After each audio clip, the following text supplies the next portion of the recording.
Grant Dawson put in a lot of work to get his first UFC main event opportunity against Bobby Green on Saturday's UFC Fight Night 229 in Las Vegas, and it was squandered in probably the worst way imaginable for him.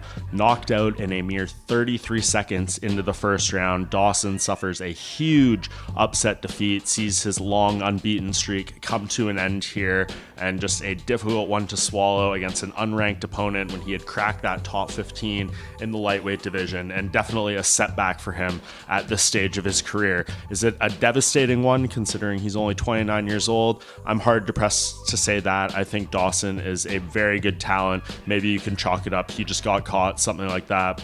Still a 20-2 record, but you look at those two losses, both by stoppage due to strikes, and you wonder how is his chin going to hold up against some of these other lightweights near the top who are certainly hard hitters and capable of doing to him what Green was able to pull off. So definitely a performance that Dawson is going to have to assess and see what it means for the grander scheme of his career and how he needs to adjust coming off this and move forward. No shame in losing to Green, but the way it went down was definitely damaging to the brand a little bit. I'm sure he will hold his head high and handle this loss with grace and be able to pull the right things out of it, but certainly one that sends him back to the drawing board and potentially changes where he sits in this lightweight top 15. Maybe he loses his ranking after this. Remains to be seen, but I think he should be getting some of those upper tier fights at this point. And the one that does stand out to me in terms of looking at who is available in the lightweight division and what makes sense, I like a matchup with Diego Ferreira. I think that would be a lot of fun between those two. Ferreira,